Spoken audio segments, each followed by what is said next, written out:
स्वागत आपका। चलिए आज हमारा टॉपिक जो होगा, जैसा कि मैंने आर्टिकल का सीरीज जो मैं करवा रहा हूँ, आपको पता होगा 19 आर्टिकल तक मैंने बात किया हुआ, लेकिन 19 में जो है हमने जो बात किया हुआ था केवल एक हिस्से को मैंने बात किया हुआ था। थोड़ा सा मैं रिकैप करवा देता हूँ। आर्टिकल 19 का जो हमने किया था पार्ट 1 के हिस्से में, मैं ये कह रहा हूँ पार्ट 1 का मतलब यहाँ पे ये नहीं है कि आर्टिकल में ऐसा पार्ट बना हुआ, नहीं, मैंने जो है एक हिस्से में इसको कवर किया था, क्योंकि बहुत ये आर्टिकल 19 जो है ना एक बहुत बड़ा टॉपिक हो जाता है, आपको पता होगा।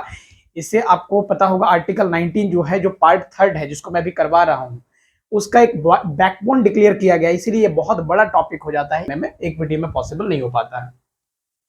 तो आज बेसिकली हम लोग इसी को करने वाले हैं। आपको पता होगा कि इसमें जो है, मैं थोड़ा सा आपको रिकैप करवा के बता दूं कि इससे पहले वाले हिस्से में हमने क्या बातचीत किया हुआ था।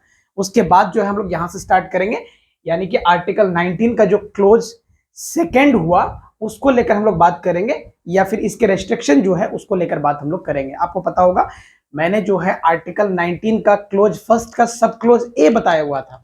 उसके बाद मैंने बताया था कि इसमें बी, सी, डी, ई, एफ को छोड़ के जी, ये सारे क्लोज उसमें जुड़े हुए हैं। तो उन सारे पहलुओं को समझने का प्रयास करेंगे, और साथ ही साथ मैं आपको बताऊं तो उसके रेस्ट्रिक्शन क्या क्या लगे हुए हैं। उसमें तकरीबन जो क्लोज बने हुए हैं आर्टिकल 19 का close second, close third, close 4, 5 और 6 तक क्लोज बने हुए, उन सारे पक्षों को समझने का कोशिश करेंगे आज के वीडियो में।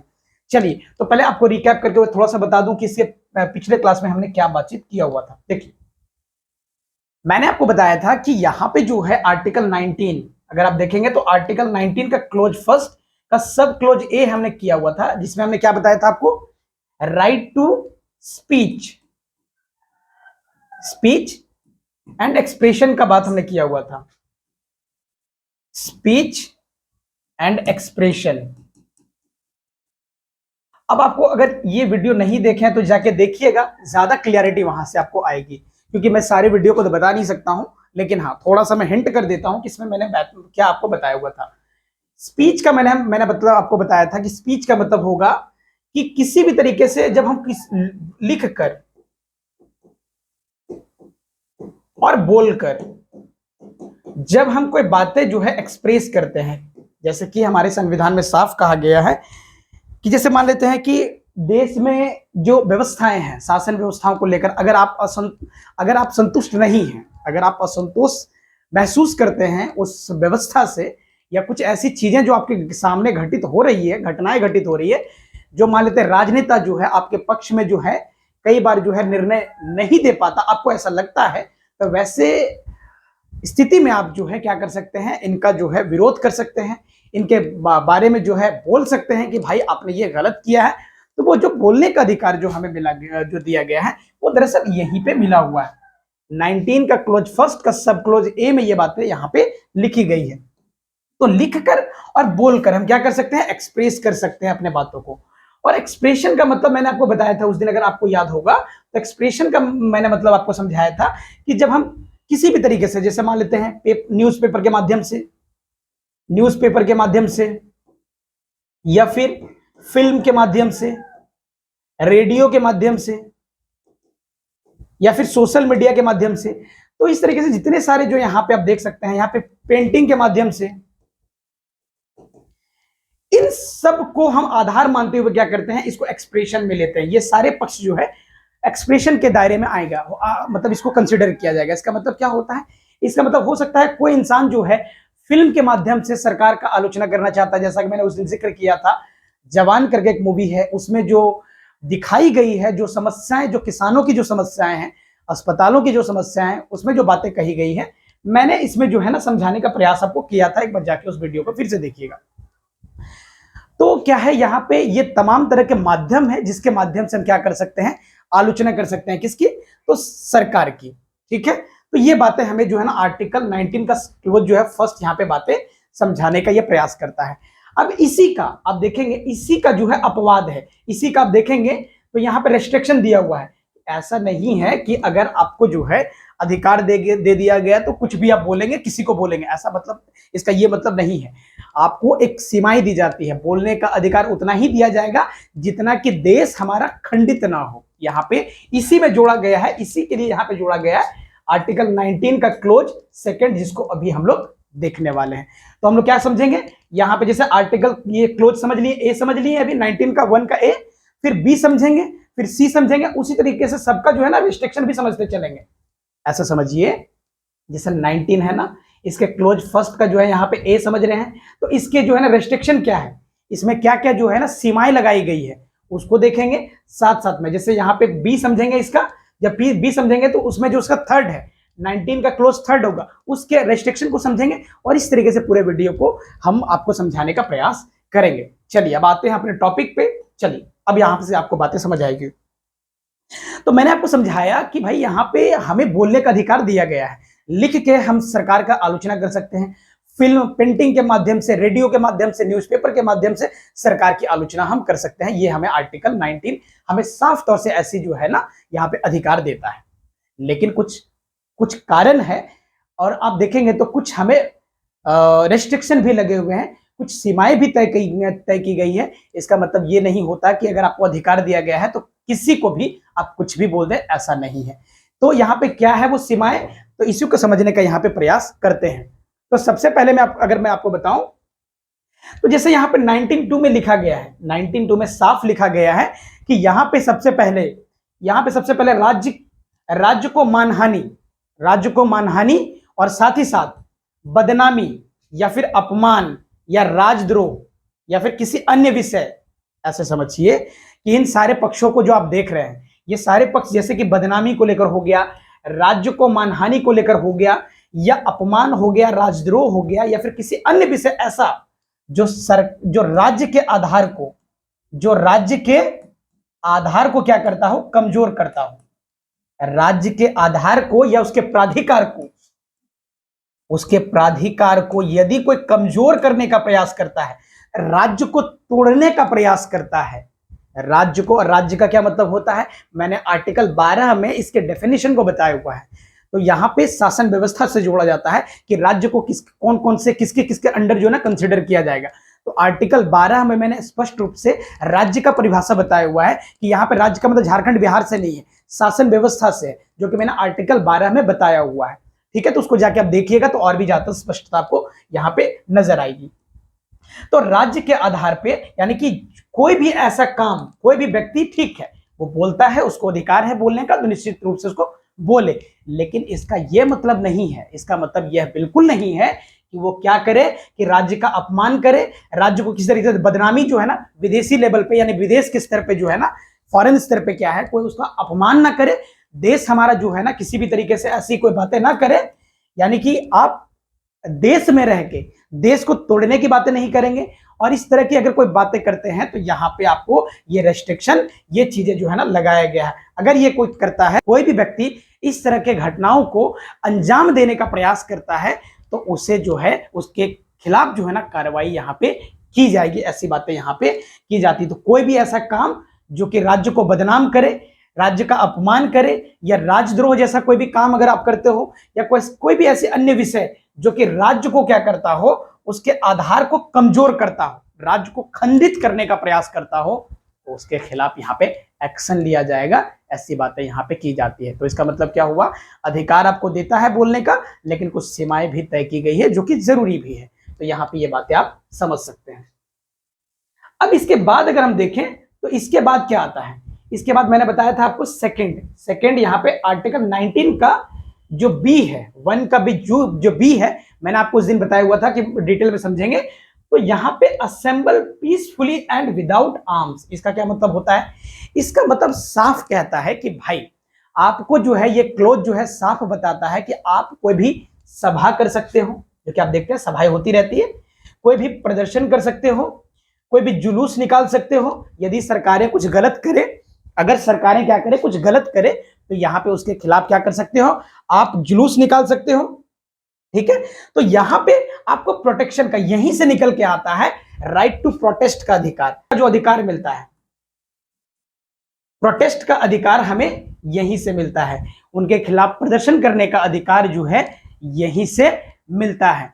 तो यहां पे आप देखेंगे कि जो अभी जंतर मंतर में हाल ही में, आपको पता होगा जंतर मंतर में अभी हाल ही में किसानों के द्वारा जो है उनका जो विरोध किया गया था, सरकार को कानून वापस लेना पड़ता, पढ़ा था, तो इसके पीछे का कारण यहीं से निकल के आता है कि आपको प्रोटेस्ट करने का अधिकार है। आपको सरकार के द्वारा बनाई गई नीतियां, उसके द्वारा लागू किया गया कानून अगर आपके पक्ष में नहीं है तो आप उसका विरोध कर सकते हैं। यही वो आर्टिकल हमें मुख्य रूप से समझाता है। हालांकि 19 का जो है, अभी जो मैंने अभी बताया आपको, 19 का 1 क्लोज फर्स्ट भी हमें जो है ना, जब बोलने का अधिकार दिया जाता है उसमें विरोध प्रदर्शन का भी अधिकार हमें मिल जाता है। लेकिन साफ रूप से ये हमें अधिकार, जो प्रोटेस्ट करने का अधिकार, हमें इस क्लोज से समझ में आता है। और एक लोकतंत्र के लिए आपको पता होगा, एक लोकतंत्र के लिए, एक बेहतर डेमोक्रेसी के लिए ये होना बहुत ही जरूरी है, ताकि इसे सरकार अगर कोई भी मनमानी काम करे तो वहां पे जनता जो है एकजुटता के साथ, एकजुट होके क्या करे, उसका विरोध प्रदर्शन करे। और इससे क्या होगा, लोकतंत्र में हो रही जो खामियां हैं, जो कमियां हैं, उसको दूर करने का प्रयास जनता करेगी। तो इसीलिए क्या होगा, इस व्यवस्था को इंट्रोड्यूस किया गया है। यहाँ पे बहुत ही सोच समझ के इसको डिजाइन किया गया है कि एक डेमोक्रेटिक कंट्री में ये व्यवस्थाएं होना बहुत जरूरी है। वरना क्या होगा, आए दिन नेताओं के द्वारा जो है ना, मनमानी रवैयों को अपनाया जा सकता है, जो कि देश के लिए घातक हो सकता है। इसीलिए यहाँ पे यह आर्टिकल बहुत महत्वपूर्ण हो जाता है, जो कि आप समझ सकते हैं, ये बहुत ही इंपॉर्टेंट है। लेकिन यहाँ पे कहा गया, जब भी आप कहीं पे शामिल होंगे, लेकिन वो पीसफुली होंगे। जो भी असेंबल आप तैयार करेंगे ना, बहुत पीसफुली, सभा अगर करते हैं, प्रदर्शन करते हैं, तो पीसफुली होना चाहिए। किसी भी तरह का कोई हथियार वगैरह लेके यहाँ पे आप प्रदर्शन नहीं कर सकते, ऐसी बातें यहाँ पे कही गई। लेकिन हथियार शब्द को यहाँ पे बहुत अच्छे से डिफाइन नहीं किया गया है। इसका मतलब क्या होता है कि आप बिना हथियार के वहां पे शामिल होंगे। तो यहाँ पे एक बात है जो सवाल उठता है कि इसको डिफाइन नहीं किया गया ठीक तरीके से, कॉन्स्टिट्यूशन में ये बताया नहीं गया है। इसका क्या मतलब होता है? इसका मतलब हो सकता है कोई परंपरागत लोग जो है, मान लेते पुराने जो लोग हैं, तो उनका जो मान लेते हैं एक ट्रेडिशन है, लाठी लेके चलने का एक ट्रेडिशन हो सकता है कि भाई वो लाठी लेके चलेंगे।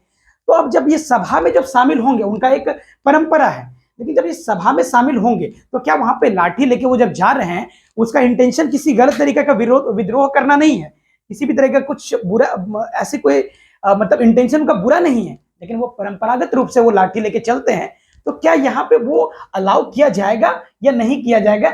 ऐसी बातें यहाँ पे क्या है, एक क्लियरिटी यहाँ पे संविधान में नहीं दिखता है। तो ये बातें आप समझ सकते हैं। लेकिन हाँ, मुख्य रूप से ये हमारे संविधान का, समझिए, बहुत ही इंपॉर्टेंट हिस्सा है।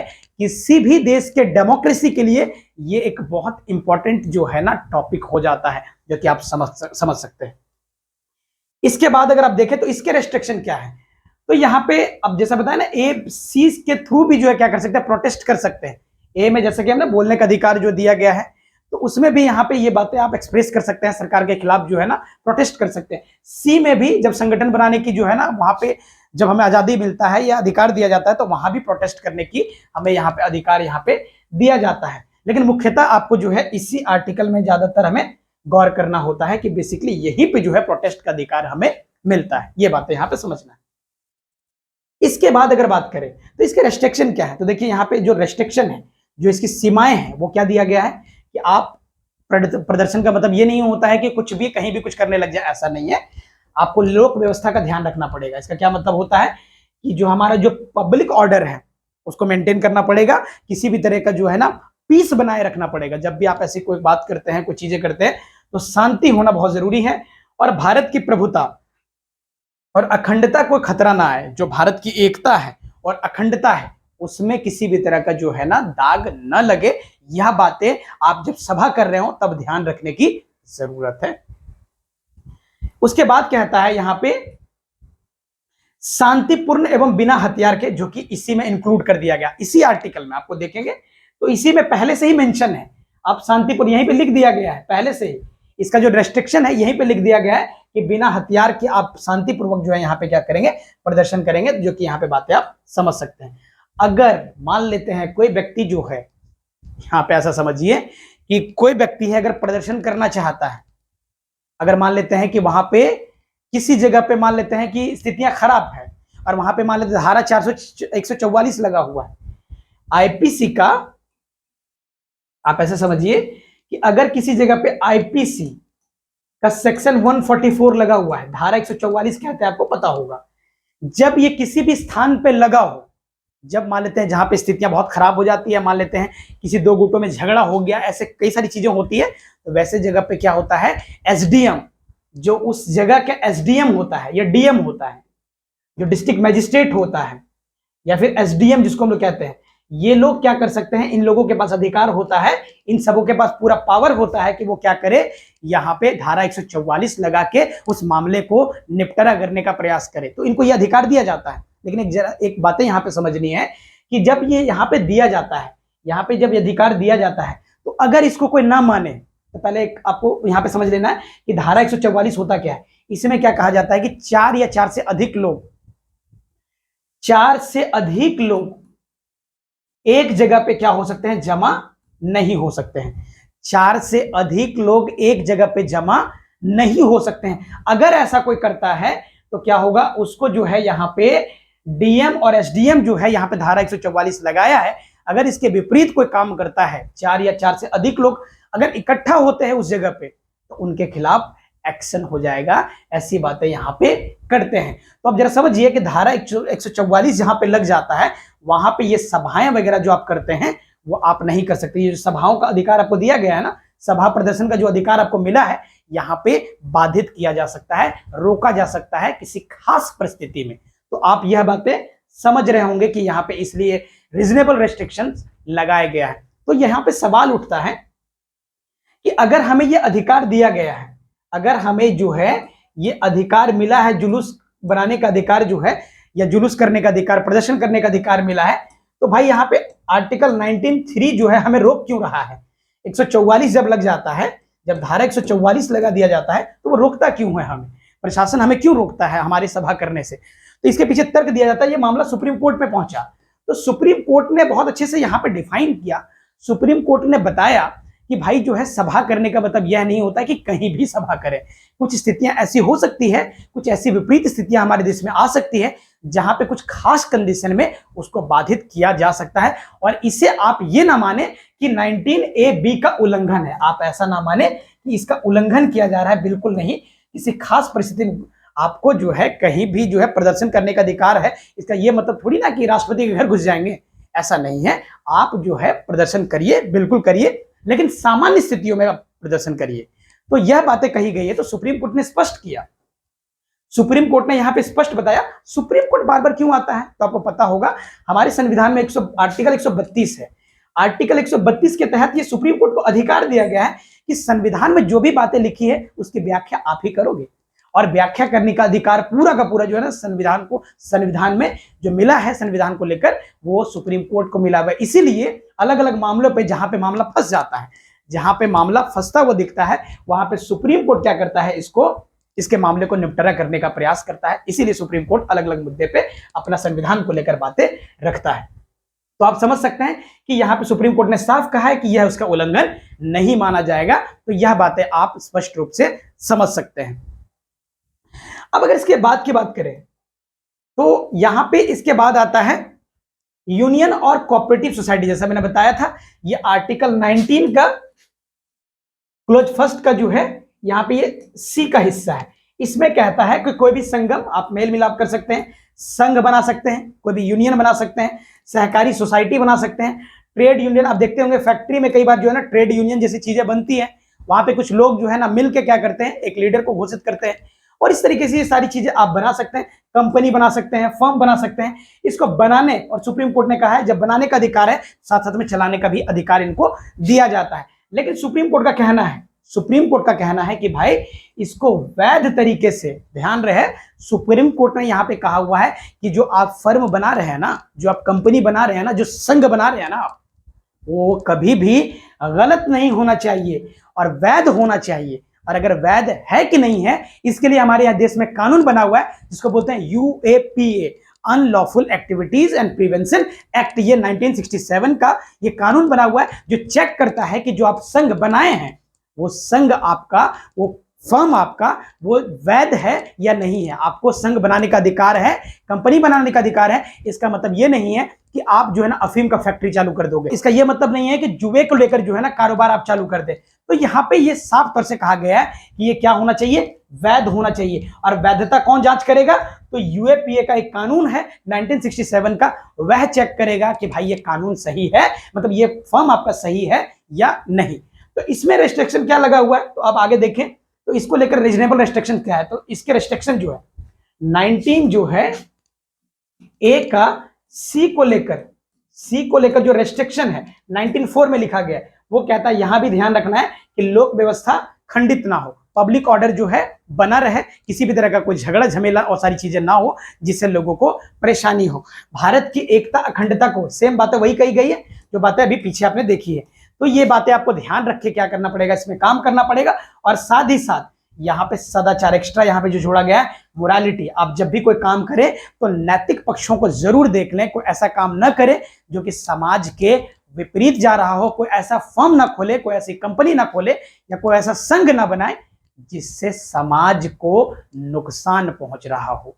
तो यह बातें यहाँ पे जो कि आर्टिकल 19 का जो है 4 यहाँ पे समझाता है, जो कि आप समझ सकते हैं। तो उम्मीद करते हैं, देखिए क्या है ना, ये आर्टिकल मैंने फिर से कहा ये बड़ा जो है बड़ा टॉपिक हो जाता है। इस पे बात करने के लिए हमें क्या होता है, समय देना पड़ता है।